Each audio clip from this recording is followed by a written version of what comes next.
ठोंबरे पाटलांनी तुमच्या संदर्भात एक ट्विट केलेलं होतं. त्याच्यामध्ये मला आश्चर्य वाटतं.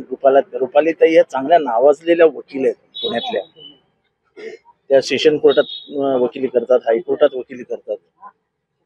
एवढ्या सगळ्या ज्ञानी असलेल्या रुपालीताई एवढी मोठी चूक कशी काय करत हे समजत नाही मला.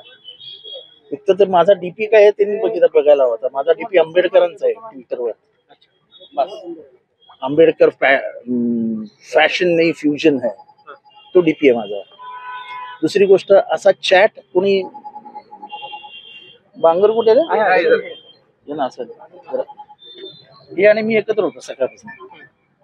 माझं 3:07 भाषण संपलंय आणि 3:26 ह्या चॅट आलाय. म्हणजे वैफल्यग्रस्त झालेले, अस्वस्थ असलेले समर्थक काय करतात याची उत्तम निशाणी. आणि मग कसं म्हणता तुम्ही की धनंजय मुंडेंच्या मागे आम्ही काय नाही, आम्हाला काही हे नाही करायचं. आजची टीम कामाला लागली. त्या टीमच्या मेंबर झाल्या. हो, वाईट याचं वाटतं.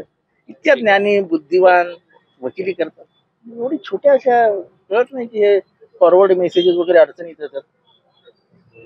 होणार काही नाही, आम्हाला माहिती पोलीस यंत्रणा काही करणार नाही. पण आम्ही सत्य परेशान होऊ शकतो, पराजित नाही. आम्ही केस नोंदवली. आता माझं एवढंच आव्हान आहे की हिंमत असेल तर माझा चॅट हा ओरिजिनल आहे हे त्या वकिलांनी सिद्ध करून दाखवावं. एकतर मी राजीनामा देईन, नाही तर त्यांनी माफी मागण्याची तयारी ठेवा. टायमिंग आहे बरोबर ना? ते सगळं टायमिंग बिंगून लगेच निघतं. अहो, सोशल मीडियावरती काम करणारे फार हुशार असतात. आता ह्यांनी त्याचाच वापर केलाय. अख्ख्या महाराष्ट्रभर तो चॅट व्हायरल केलाय. फार सगळ्या टीव्ही चॅनलला चालू आहे. असं पण वेळ आहे काय असं चॅट करायला? तुला पैसे पाठवतो, ते दलित आणि मुसलमान घेऊन ये. काय कशाला दलित आणि मुसलमानांना मध्ये दिसतात? ते काय पैशाचे हावरट आहेत काय? पैशाने विकत घेतले जातात काय दलित आणि मुसलमान? बस करा जातीपातीचं राजकारण, बस करा, बंद करा. याच्यानेच वाटोळं झालं महाराष्ट्राचं. हे जे काय घडतंय ना बीडमध्ये, ज्याचे जे पडसाद उमटतायत ते जातीपातीच्या राजकारणाला हे करता ना, त्याच्यातनं हे परिणाम दिसतात.